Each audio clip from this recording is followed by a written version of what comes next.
हो सकता है कि कुछ दिनों में आप देखें कि एक सूफी बन गया हो। ये मैं डरा हुआ हूं बोल रहा है, वो जो दूसरों के लिए डर बांट रहा था वो कह रहा है मैं डरा हुआ हूं। जी नहीं, बिल्कुल आपने ठीक बात बोली, लेकिन ये भी बात मैं आपकी मानता हूं दिनेश कि जिसने दूसरों के घर वाले खत्म कर दिए उसके साथ भी यही होना चाहिए। बोलना नहीं चाहिए वो लोग नॉन कॉम्बैटेंट्स हैं, लेकिन they deserve this, they deserve this. इनको पता लगनी चाहिए कि पीड़ा क्या होती है।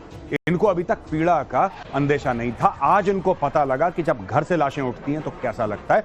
ये भी बहुत जरूरी था, ये सबक है, कड़वा है लेकिन जरूरी है। अच्छा, ये कि या अल्लाह काश में मर जाता, अगर ये वाकई इतनी इंटेंस फीलिंग है तो वहीं से कूद के जान दे देते, अपने ऊपर गोली चला लेते, या फिर सामने आते, लोगों का सामना करते और कहते कि मैं तो लग रहा है कि आज मर जाऊं। ये कहीं बैठ के चिट्ठी जारी करके या अल्लाह काश में मर जाता, ये असल में अपने भाई बहनों को, अपने भांजे भांजियों को, अपने जीजा को, किसी को प्यार नहीं करता। इसके लिए सब मोहरे हैं। इसने आतंक की दुकान वहां भी चलाई, यहां निर्दोषों के ऊपर गोली चलाई, और जब इसके अपने मर गए हैं तो इसके अपने थू करेंगे जो बच गए हैं। इसलिए बता रहा है कि मुझे उनसे बड़ा लगाव। मुझे ये तो लग रहा है ऐसा ना हो कि यही निपट गया हो जैसे मोहम्मद वाला। वही ये खुद निपट गया और ये प्रोपेगेंडा कर रहे हैं चिट्ठी का, ये भी हो सकता है, पॉसिबल है ये। और आज रक्षा मंत्री ने देश के रामचरितमानस में सुंदरकांड की चौपाई को उद्धृत किया। ऑपरेशन सिंदूर पर रक्षा मंत्री का बड़ा बयान, हमने हनुमान जी के आदर्श का पालन किया। जिन मोहि मारा ते मैं मारे, कहा राजनाथ सिंह ने। सेना ने बेहद सटीक स्ट्राइक की। राजनाथ ने कहा सतर्कता, सटीकता, संवेदनशीलता के साथ अटैक किया। हमने सटीकता से लक्ष्यों को नष्ट किया है, लेकिन सतर्कता इस बात की बरती है कि वहां कोई भी निर्दोष इसकी चपेट में ना आने पाए। हनुमान जी ने यही कहा था रावण के पास जाके, जब रावण ने यह कहा कि क्यों तुम बड़े निडर लग रहे हो, तुमको किसी बात का भय नहीं लग रहा है, तुम मेरे यहां दरबार में खड़े हो, तुमको भय नहीं है। उन्होंने कहा मेरे को कोई भय नहीं है, और जिन मोहि मारा ते मैं मारे, तहीं पर बांधे उतने तुम्हारे। जो उनको मारा मैंने जिन्होंने मुझे मारा था, और उसके बावजूद तुम्हारे लड़के ने मुझे बांध लिया ब्रह्मास्त्र से, क्योंकि मैं ब्रह्मा जी की इज्जत करता हूं। ये कहा उन्होंने, और आज यही राजनाथ सिंह ने यहां पर दोहराया। मित्रों, हमने हनुमान जी के उस आदर्श का पालन किया है जो उन्होंने अशोक वाटिका उजाड़ते समय किया था। जिन मोहि मारा तिन मोहि मारे। हमने केवल उन्हीं को मारा जिन्होंने हमारे मासूमों को मारा। साथियों, प्रधानमंत्री श्री नरेंद्र मोदी के नेतृत्व में हमारी सेनाओं ने ऑपरेशन सिंदूर लॉन्च करके पहले की तरह ही इस बार भी आतंकियों को ट्रेनिंग देने वाले कैंप्स को तबाह करके करारा जवाब दिया है। और पाकिस्तान को भारतीय सेना की चेतावनी, अगर कोई दुस्साहस किया तो नतीजे गंभीर होंगे और भुगतने होंगे। अगर अपनी डोमेस्टिक ऑडियंस को प्रसन्न करने के लिए कहीं किसी तरह के एडवेंचर का ख्याल आता है तो उसे वहीं अबॉर्ट कर देना, वरना जाओगे हीरो बनने और मार इतनी पड़ेगी, अब इस बार तुम्हारे निर्दोष नागरिक की चपेट में आएंगे। आज सुबह, जैसा कि आपको ज्ञात होगा, भारत ने इस तरह के सीमा पार हमलों का जवाब देने और उन्हें रोकने तथा उनका प्रतिरोध करने के अपने अधिकार का प्रयोग किया है। ये कार्यवाही नपीतुली, नॉन एस्केलेटरी, आनुपातिक और जिम्मेदारीपूर्ण है। यह आतंकवाद की इंफ्रास्ट्रक्चर को समाप्त करने और भारत में भेजे जाने वाले संभावित आतंकवादियों को अक्षम बनाने पर केंद्रित है। ऑपरेशन सिंदूर 22 अप्रैल को पहलगाम में हुए विभत्स आतंकवादी हमले के शिकार मासूम नागरिकों व उनके परिवारों को न्याय देने के लिए लॉन्च किया गया था। इस कार्रवाई में 9 टेररिस्ट कैंप्स को टारगेट किया गया और पूरी तरह से इसे बर्बाद किया गया। India has demonstrated considerable restraint in its response. However, it must be said that the Indian armed forces are fully prepared to respond to Pakistani misadventures, if any, that will escalate the situation. जब आप बेहतरीन players को खेलते हुए देखते हैं ना, सचिन तेंदुलकर हो गए, राहुल द्रविड़ हो गए, विराट कोहली हो गए, उनके शॉट्स देखते हैं, उसमें प्रिसीजन आपको नजर आता है, और इसीलिए आप कहते हैं क्या ये मास्टर स्ट्रोक है, ये मास्टर स्ट्राइक है। जब स्ट्राइक की गई, स्पेशल स्ट्राइक, तो उसमें इसकी छाप नजर आई, और आज जब ये ब्रीफिंग की गई, इसमें भी दुनिया को भारत का मास्टर स्ट्रोक दिखाई दिया।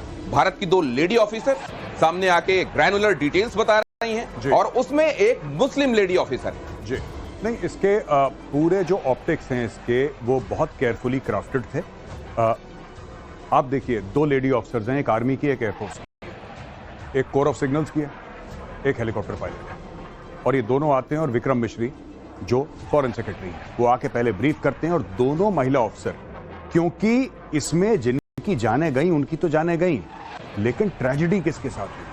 महिलाओं के साथ। नाम क्या था? ऑपरेशन सिंदूर। ये नारी शक्ति है, इसलिए 2 नारियां वहां पर ब्रीफ कर। ये बात जो कही जा रही है ऑपरेशन सिंदूर, यूं ही नॉमेनक्लेचर नहीं हो जाता। इसमें ऑपरेशंस के नाम रखने के संदर्भ में क्या होता है वो एक्सपर्ट्स बताएंगे आपको। ऑपरेशन सिंदूर के बाद देश भर में जश्न मनाया गया। ऑपरेशन सिंदूर से 9 आतंकी अड्डे ध्वस्त हुए तो पूरे देश ने जश्न मनाया। मोदी ने दिया था ये नाम ऑपरेशन सिंदूर। ऑपरेशन के नाम पर बोली हिमांशी नरवाल, ये नाम बहुत सही है। हिमांशी नरवाल ने कहा, मैं खुद इस नाम से खुद को रिलेट कर पा रही हूं। मैं तो इस नाम से बहुत ज़्यादा रिलेट कर सकती हूँ, बिकॉज ऑफ दिस इंसिडेंट मैंने तो अपनी ज़िंदगी खो दी है। ये नाम बहुत सही है क्योंकि इस इंसिडेंट की वजह से बहुत औरतों ने, बहुत बहनों ने, बहुत माँओं ने अपनी जान खोई है, अपना एक हिस्सा खो दिया है। तो ये नाम एकदम सही है। ये जो ऑपरेशन होते हैं ये यूं ही नाम इनका नहीं रख दिया जाता। जाहिर है उस समय वो लोग जो ऑपरेशन के साथ जुड़े होते हैं उनको पता होता है इस नाम के साथ वो ऑपरेट कर रहे हैं। उस समय वो क्लोज निट एक ग्रुप होता है जो उस ऑपरेशन का अंजाम दे रहा होता है, उसको मालूम होता है। प्रधानमंत्री नरेंद्र मोदी ने ये बहुत सोच समझकर पॉइंट किया। ताजा चूड़ा पहने हुए हफ्ते भर से भी ज्यादा नहीं हुआ था कि उसकी शादी हुई थी, मांग में सिंदूर था और अपने पति के शव के पास बेबस बैठी हुई थी। उस समय भारत ने तय किया कि इसका नाम क्या होगा, प्रधानमंत्री ने तय किया। आपने जब ये नाम सुना आज ये स्ट्राइक होने के बाद ऑपरेशन सिंदूर, आपको क्या लगा? आपको मैं बताता हूं दिनेश, इतना इमोशनली चार्ज हो गए, ऐसा इमोशन लेडन ऑपरेशंस का नाम मैंने सुना नहीं था और कभी देखा भी नहीं, कभी समझा भी नहीं। लेकिन ये जाहिर कर रहा था कि ये बदला किस लिए है। सिंदूर उजाड़ोगे, हम तुम्हारे घर में घुस के मारेंगे, ऊपर से मारेंगे, छतों में छेद करेंगे, तुम्हारे तहखाने में छेद करेंगे, कहाँ छुपोगे। एक बात और इससे जाहिर होती है, इससे एक चीज जाहिर होती है जो भारतीय सेना की शक्ति है कि हम आपके कोऑर्डिनेट्स को, आपके छिपने की जगह को पूरी तरह समझ सकते हैं और ढूंढ सकते हैं और पकड़ सकते हैं। अगर पकड़ लिया तो फिर उसको तहस नहस भी कर सकते हैं। और आपने देखा दिनेश, कोई कोलैटरल डैमेज नहीं हुआ। इस बार प्रमाण भी साथ लाए। लेकिन अगर कोई कोलैटरल डैमेज नहीं हुआ है तो अभी कुछ देर बाद वो जनाजे के पास जो पाकिस्तान आर्मी के लोग दिखाई दे रहे हैं, जरा उस पर भी आपका कमेंट लूंगा। लेकिन उससे पहले ऑपरेशन सिंदूर पर बोली आतंक पीड़ित लेडी, सिंदूर नाम देकर औरत का सम्मान बढ़ाया गया है। पीड़ित महिलाओं को की गृह मंत्री को के संदर्भ में उन्होंने कहा कि उन्होंने हमारे दिल को छू लिया। ऑपरेशन सिंदूर बदले की शुरुआत भर। जिस दिन अमित शाह जी आए थे श्रीनगर, जो लोग वीर मरण जिनको प्राप्त हुआ उनको श्रद्धांजलि देने के लिए, उस दिन सब बहनें उनको बोल रही थी कि हम भारत की बहनें हैं, हम आपकी बहनें, और हम लोगों से हमारे पतियों को छीन लिया है। तो मुझे लगता है शायद उसी वजह से ये ऑपरेशन का नाम सिंदूर रखा गया होगा। सिंदूर ये जो उन्होंने किया है वो तो एक खाली बदला है, उसकी शुरुआत है। अभी उसका दहशतवादी का जो मूल है वो खत्म करना चाहिए। जो फौजी लोगों ने एक्शन लिया है वो अच्छा किया है, और वो सिंधु नाम देके भी औरतों को सम्मान दिया है, वैसा है। इस तरीके से हमारे पूरे परिवार को उन पे विश्वास था, उन्होंने उसी तरीके से जवाब दे के हमारे विश्वास को कायम रखा है।